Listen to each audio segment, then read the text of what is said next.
Hello friends, welcome to our YouTube channel new sunshine, जहां हम discuss करते हैं कुछ बेहतर। हमने जो सीडीपी की सीरीज़ स्टार्ट की थी, उसी सीरीज़ में एक और पार्ट लेकर आई हूं। तो हम इसका आज स्टार्ट करते हैं आज की वीडियो। फर्स्ट क्वेश्चन है, निम्नलिखित में कौन सी संज्ञानात्मक क्रिया दी गई सूचना के विश्लेषण के लिए प्रयोग में लाई जाती है। इसकी टर्म्स को समझेंगे। संज्ञानात्मक क्रिया मतलब जो कॉग्निशन है, ठीक है, सूचना के विश्लेषण, किसी भी इंफॉर्मेशन के एनालिसिस के लिए प्रयोग में लाई जाती है।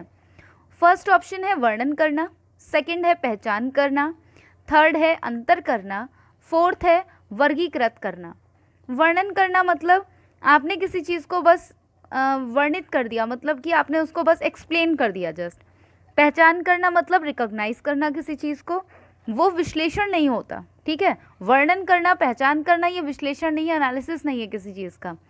थर्ड है अंतर करना, मतलब कि कोई भी दो चीज़ें हैं दी हुई, आप उनके लिए एनालिसिस कर रहे हैं कि क्या बेटर है, क्या नहीं है, इसमें क्या है और दूसरे में क्या है। वर्गीकृत करना मतलब आप किसी को डिवाइड कर रहे हैं। तो इसका जो करेक्ट ऑप्शन होगा वो होगा ऑप्शन नंबर थर्ड, अंतर करना। अंतर करना क्या होगा हमारा, किसी भी इंफॉर्मेशन का एनालिसिस। सेकंड देखते हैं। सेकंड क्वेश्चन इज, राजेश अति लोलुप पाठक है। लोलुप मतलब बहुत ही ज़्यादा है, उसे पढ़ने में इंटरेस्ट आता है। वह अपनी कोर्स की पुस्तकें पढ़ने के अतिरिक्त प्रायः पुस्तकालय जाता है। मतलब जो उसका कोर्स है उसके क्लास का, वो तो पढ़ता ही है, साथ में पुस्तकालय भी जाता है और भिन्न प्रकरणों पर पुस्तकें पढ़ता है। और विभिन्न जो प्रकरण होते हैं, अलग अलग जो टॉपिक्स होते हैं, उन पर भी अपनी पुस्तकें पढ़ता है। इतना ही नहीं, राजेश भोजन अवकाश में अपने प्रयोजन कार्य करता है, ठीक है। भोजन अवकाश मतलब जो उसका जो खाना खाने के बाद जो उसका इंटरवल रहता है खाना खाने का, तो उसमें वो क्या करता है, अपनी परियोजना कार्य मतलब जो भी उसको असाइनमेंट वगैरह मिलते हैं वो कर लेता है। उसे परीक्षाओं के लिए पढ़ने के लिए अपने शिक्षकों अथवा अभिभावक द्वारा कभी भी कहने की ज़रूरत नहीं पड़ती। बहुत से स्टूडेंट्स होते हैं जिनको कहना पड़ता है कि पढ़ लो एग्ज़ाम्स हैं, लेकिन राजेश को नहीं कहने की ज़रूरत पड़ती। वह वास्तव में सीखने का आनंद लेता नजर आता है। वास्तव में उसे देखकर ऐसा लगता है कि हाँ, वह सीखना चाहता है और उसको सीखने में बहुत ज़्यादा इंटरेस्ट है। उसे डैश के रूप में सर्वाधिक बेहतर रूप में वर्णित किया जा सकता है। मतलब वो कैसा हमारा स्टूडेंट है ये हमें बताना है। आंतरिक रूप से अभिप्रेरित शिक्षार्थी, ये पूरा का पूरा जो एक क्वेश्चन है ये हमारे मोटिवेशन चैप्टर से रिलेटेड है। अगर आपने मोटिवेशन को नहीं, अगर आपने वीडियो को देखी है तो अब ये मेरे चैनल पर जाकर आप पहले मोटिवेशन की वीडियो देखिए कि मोटिवेशन का साइकोलॉजी में क्या रोल है, ठीक है। तब आप इस क्वेश्चन का आंसर ईजिली लगा पाएंगे। तो हमारा जो फर्स्ट ऑप्शन है, आंतरिक रूप से अभिप्रेरित शिक्षार्थी, तो आंतरिक रूप से मतलब उसे कहना नहीं पड़ेगा। आंतरिक रूप से जो अभिप्रेरित होगा वो अंदर से स्वयं ही अभिप्रेरित होगा अपने काम को करने के लिए। तथ्य आधारित शिक्षार्थी मतलब कि वो लॉजिक ढूंढता है, ऐसा स्टूडेंट है, ऐसा शिक्षार्थी है। शिक्षक अभिप्रेरित शिक्षार्थी, शिक्षक अभिप्रेरित मतलब शिक्षक उसे जब अभिप्रेरित करता है तो वो काम करता है, ऐसा शिक्षार्थी है। मापन आधारित शिक्षार्थी, हर चीज़ को मेज़र करता है शिक्षार्थी। तो आप समझ ही गए होंगे, मतलब एक ऐसा स्टूडेंट है जो अपनी बुक्स तो पढ़ता ही है, उसके साथ साथ जो अलग बुक्स होती हैं उन्हें भी पढ़ने में इंटरेस्ट रखता है। अपना जो लंच वगैरह होता है, लंच का जो मिड टाइम होता है, उसमें भी क्या करता है वो अपना असाइनमेंट वगैरह कर लेता है, तो पढ़ता रहता है। वो उसको पढ़ने में बहुत ज़्यादा इंटरेस्ट है। उसके एग्ज़ाम्स होते हैं तब भी उसको अभिभावकों को यानी उसके पेरेंट्स को या टीचर को कुछ भी कहने की ज़रूरत नहीं पड़ती कि तुम पढ़ लो, वह खुद ही पढ़ने का आनंद लेता है, ठीक है। यानी कि उसको इंटरेस्ट आता है पढ़ने में। तो वह आंतरिक रूप से अभिप्रेरित शिक्षार्थी है, आंतरिक रूप से अभिप्रेरित, ऑप्शन नंबर 1। नेक्स्ट पर चलते हैं। थर्ड क्वेश्चन, भाषा विकास में सहयोग करने का कौन सा तरीका गलत है। अगर आप भाषा विकास में किसी के सहयोग करना चाहते हैं तो कौन सा तरीका गलत होगा। बच्चे को बिना टोके प्रकरण पर बात करना, जैसे आपसे अगर कोई बात कर रहा है बच्चा और आप उसे टोक नहीं रहे हैं, है ना, आप ऐसे ही बस उससे बात किए जा रहे हैं, क्या ये सही होगा। उसकी अपनी भाषा के प्रयोग को अमान्य करना, क्या ये सही है। उसके प्रयोग का समर्थन करना, भाषा के प्रयोग के अवसर उपलब्ध कराना। तो इसमें कौन सा तरीका गलत है। तरीका ये गलत है कि उसकी जो भाषा के प्रयोग हैं आप उन्हें अमान्य नहीं कर सकते, क्योंकि देखिए पता नहीं कि वो किस फील्ड से वो बिलोंग करता हो, कि वो किस कैटेगरी से आता हो, है ना, कहाँ से क्या उसका जो बैकग्राउंड है वो क्या है, कहाँ से आ रहा है वो, आप ये नहीं जानते। तो इसलिए आप उसकी भाषा का जो तरीका है उसको अमान्य नहीं कर सकते, क्योंकि उसकी जो भाषा है वो अमान्य नहीं है, क्योंकि उसने अब तक वही लैंग्वेज सीखी है और वही लैंग्वेज दूसरों को बोलते हुए देखा है, तो वो अमान्य नहीं है। ये तरीका आपका गलत हो जाएगा अगर आप उसे टोकते हैं। तो बिना टोके आप उसे बात करने के लिए कहेंगे तो ये गलत है, क्योंकि अगर वो कहीं गलती कर रहा है तो आप उसे टोकिए, बार बार उसे आप टोकेंगे तभी वो उस चीज़ को समझ पाएगा और खुद को करेक्ट कर पाएगा। आप उसके जो प्रयोग हैं, यानी वो जो बोल रहा है, आप उसका समर्थन भी नहीं कर सकते, ये भी गलत हो जाएगा, ये भी गलत हो जाएगा। समर्थन इसलिए नहीं कर सकते क्योंकि वो गलत बोल रहा है ना। हमें उसके जो तथ्य हैं हमें उन्हें गलत नहीं कहना है, बस अपने सही तथ्यों को उसके सामने लाना है। भाषा के प्रयोग के अवसर उपलब्ध कराना, बिल्कुल आप उसे भाषा के प्रयोग के अवसर उपलब्ध कराइए। ठीक है, तो नेक्स्ट क्वेश्चन देखते हैं। मानव बुद्धि एवं विकास की समझ शिक्षक डैश को योग्य बनाती है। ठीक है, जो शिक्षक है उसके अंदर मानव बुद्धि और विकास की समझ है, वह किस लिए शिक्षक को योग्य बनाती है, ये बताना है। निष्पक्ष रूप से अपने शिक्षण अभ्यास, निष्पक्ष रूप से ऐसा अगर होगा, मतलब एक शिक्षक के अंदर अगर मानव बुद्धि और विकास की समझ हो जाएगी तो वह नियमित रूप से निष्पक्ष रूप से अपने क्या करेगा, शिक्षण अभ्यास करा पाएगा। शिक्षण के समय शिक्षार्थियों के संवेगों पर नियंत्रण बनाए रख पाएगा। विविध शिक्षार्थियों के शिक्षण के बारे में स्पष्टता हो पाएगी। शिक्षार्थियों को यह बताने कि वे अपने जीवन को कैसे सुधार सकते हैं। बताइए इसकी ज़रूरत क्यों पड़ेगी? इसका ऑप्शन जो है वो हमारा थर्ड सही होगा। क्यों? क्योंकि जो हमारा शिक्षक है उस शिक्षक के लिए एक तरह के नहीं, उसे विभिन्न प्रकार के बच्चों को देखना पड़ता है, उन्हें हैंडल करना पड़ता है, उनसे डील करना पड़ता है।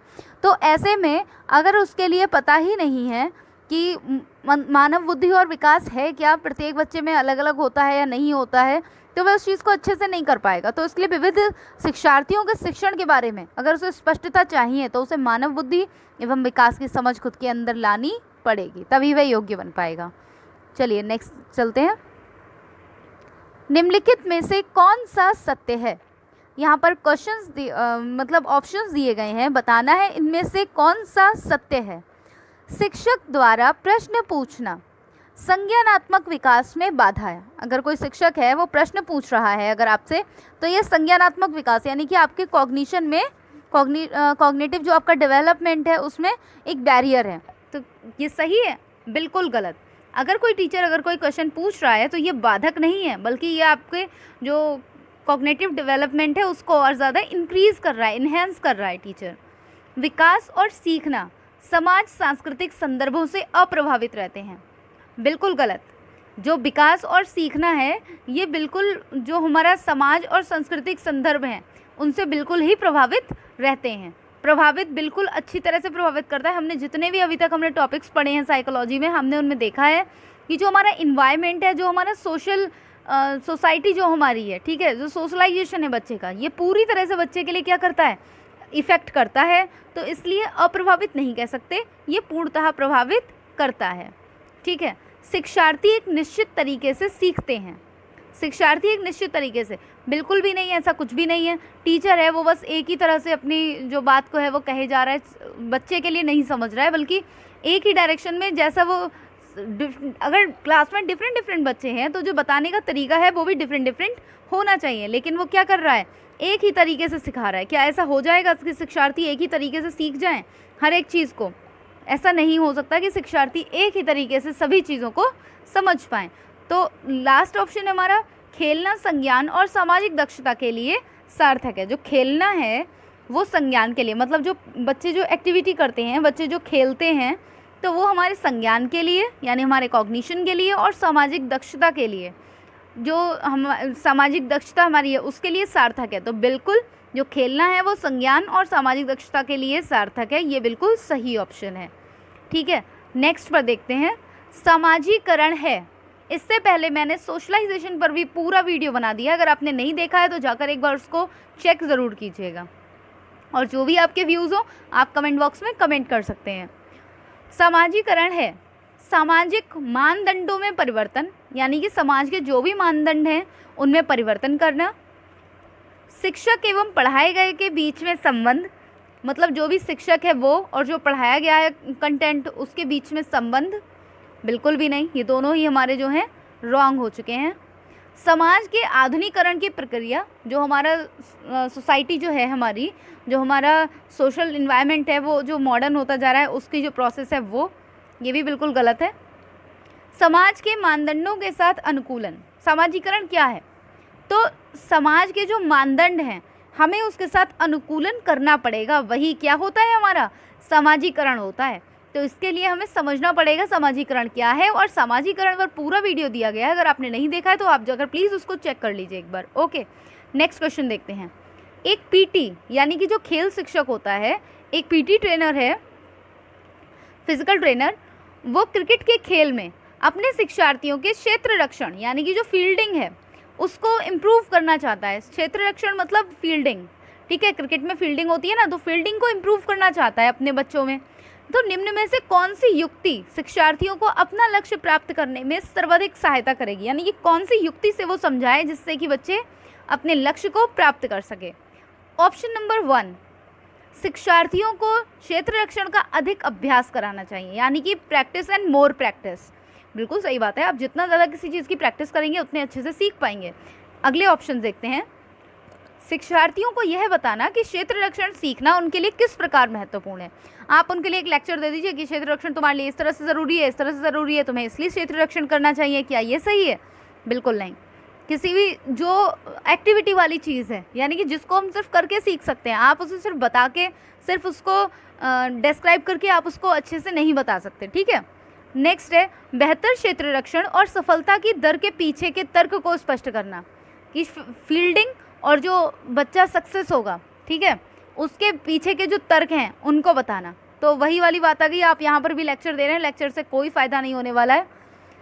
क्षेत्र रक्षण को प्रदर्शित करना और शिक्षार्थी अवलोकन करेंगे, मतलब आप क्षेत्र रक्षण को प्रदर्शित कीजिए, मतलब जो पीटी टीचर है वो हमारा मतलब प्रदर्शित कर रहा है क्षेत्र रक्षण को, फील्डिंग को बता रहा है, और शिक्षार्थी बैठकर अवलोकन कर रहे हैं। बिल्कुल भी नहीं, अवलोकन करने से कभी कुछ नहीं आएगा जब तक आप खुद उस चीज़ को करके नहीं देखेंगे। तो ये भी हमारा ऑप्शन गलत हो गया। हमारा जो करेक्ट ऑप्शन है वो है ऑप्शन नंबर 1, शिक्षार्थियों के क्षेत्र रक्षण का अधिक अभ्यास कराना। जिस चीज़ को हम जितनी अधिक बार करेंगे वो हमारे लिए उतनी ज़्यादा ईजी होती जाएगी। नेक्स्ट क्वेश्चन देखते हैं। एक शिक्षिका अपने शिक्षार्थियों की इस रूप में मदद करना चाहती है कि वे एक स्थिति के अनेक दृष्टिकोणों की सराहना कर सकें। वह विभिन्न समूहों में एक स्थिति पर वाद विवाद करने के अनेक अवसर उपलब्ध कराती है। एक टीचर है तो वो अपने जो स्टूडेंट हैं वो उनके लिए बहुत सारे दृष्टिकोण बताती है, दृष्टिकोणों की सराहना करती है, ठीक है। जो बच्चे अपने अपने दृष्टिकोण यानी कि अपने अपने जो नज़रिए बताते हैं उनकी सराहना करती है वो, और उसके अलावा वो चाहती है कि एक स्थिति पर वाद विवाद करने के अनेक मतलब अवसर वो उपलब्ध कराती है बच्चों के लिए, कि वो वाद विवाद उस विभिन्न समूहों में वाद विवाद कर सकें हर स्थिति पर। तो विगोत्स्की के परिप्रेक्ष्य के अनुसार, यानी विगोत्स्की के अनुसार उसके शिक्षार्थी विभिन्न दृष्टिकोणों को डैश करेंगे और अपने तरीके से उस स्थिति के अनेक परिप्रेक्ष्य विकसित करेंगे। अगर एक टीचर है, ठीक है, वो अपने जो स्टूडेंट है उसके लिए बता रही है कि हाँ भाई ये चीज़ जो है वो इसलिए भी ज़रूरी है, इसलिए भी ज़रूरी है, इसलिए भी ज़रूरी है, सभी के सभी उसने दृष्टिकोण अपने बच्चों को बता दिए। उसके बाद जब बच्चा बोलने जाएगा किसी भी वाद विवाद में, अगर वो पार्टिसिपेट कर रहा है डिबेट में, और अगर वो बोलने जाएगा तो क्या होगा, इससे ये होगा कि वो अपने विचार रख पाएगा। उसके दिमाग में तो है ही सारे के सारे विचार, और अब वो अपने विचार अपनी स्थिति के अनुसार रख पाएगा। तो इसे क्या बोलेंगे, तर्कसंगत, मतलब कि लॉजिकल एक बात कहना, तर्कसंगत। निर्माण मतलब कंस्ट्रक्ट करना किसी और चीज़ का। आत्मसात मतलब उस चीज़ को अपने अंदर आत्मसात करना। और संक्रियाकरण मतलब उस चीज़ को केवल समझना, उसके लिए अपने जो नॉलेज है उसमें जोड़ लेना, ठीक है। तो इसका जो राइट ऑप्शन होगा वो होगा आत्मसातकरण, ठीक है, ऑप्शन नंबर 2। चलिए नेक्स्ट क्वेश्चन को देखते हैं। कक्षा में जेंडर रूढ़िबद्धता से बचने के लिए एक शिक्षक को, जेंडर रूढ़िबद्धता यानी कि जो जेंडर की जो प्रॉब्लम्स होती हैं, ठीक है, जेंडर व्यास वगैरह जो होती हैं, उनसे बचने के लिए एक शिक्षक को ऑप्शन नंबर 1 लड़कों को जोखिम उठाने और निर्भीक बनने के लिए प्रोत्साहित करना होगा। लड़के लड़कियों को एक साथ अपारंपरिक भूमिकाओं में रखना चाहिए। अच्छी लड़की अच्छा लड़का कहकर शिक्षार्थियों के अच्छे कार्य की सराहना करनी चाहिए। कुश्ती में भाग लेने के लिए लड़कियों को निरुत्साहित करना चाहिए। होता क्या है, जेंडर व्यास या जेंडर रूढ़िबद्धता। जो जेंडर रूढ़िबद्धता जो होती है वो ये है कि आप लड़के को अधिक मतलब साहसी बता रहे हैं और लड़कियों को कमज़ोर बता रहे हैं। लड़का लड़की में जो भेदभाव जो पक्षपात है वही होता है जेंडर रूढ़िबद्धता, ठीक है, उनके कामों को लेकर बेसिकली। तो यहाँ पर जो है अगर आप लड़कों को जोखिम उठाने के लिए और निर्भीक बनने के लिए प्रोत्साहित कर रही हैं तो इसका मतलब केवल आप लड़कों के लिए कर रही हैं, तो ये बिल्कुल गलत हमारा ऑप्शन हो जाएगा। लड़के लड़कियों को एक साथ अपारंपरिक भूमिकाओं में रखना चाहिए। मतलब अपारंपरिक मतलब जो चल रहा है सोसाइटी में जो है उन चीज़ों को आप बिल्कुल भी नकारते हुए आपके लिए केवल एक लड़का या लड़की नहीं है, वो आपके लिए क्या है, ओनली आपका स्टूडेंट है। आप बस स्टूडेंट देखिए, लड़का या लड़की से कोई मतलब नहीं है। तो ये भी ऑप्शन हमारा, ये ऑप्शन हमारा करेक्ट हो जाएगा। नेक्स्ट देख लेते हैं, अच्छी लड़की अच्छा लड़का कहकर अगर आप संबोधित कर रहे हैं, सराहना कर रहे हैं, तो ये क्या है, ये भी जेंडर रूढ़िबद्धता के लिए जो है उसका पक्ष लेता है, तो ये भी गलत हो जाएगा। कुश्ती में भाग लेने के लिए लड़कियों को निरुत्साहित कर रहे हैं, तो ये भी गलत हो जाएगा, क्योंकि भाई लड़कियों की भी तो कुश्ती होती है, लड़कियां नहीं कर सकती हैं क्या। तो इस तरह से तो ये हमारा क्वेश्चन यहीं पर कंप्लीट हुआ। नेक्स्ट देखते हैं, सतत और व्यापक मूल्यांकन किस पर बल देता है, ये आपको बताना है।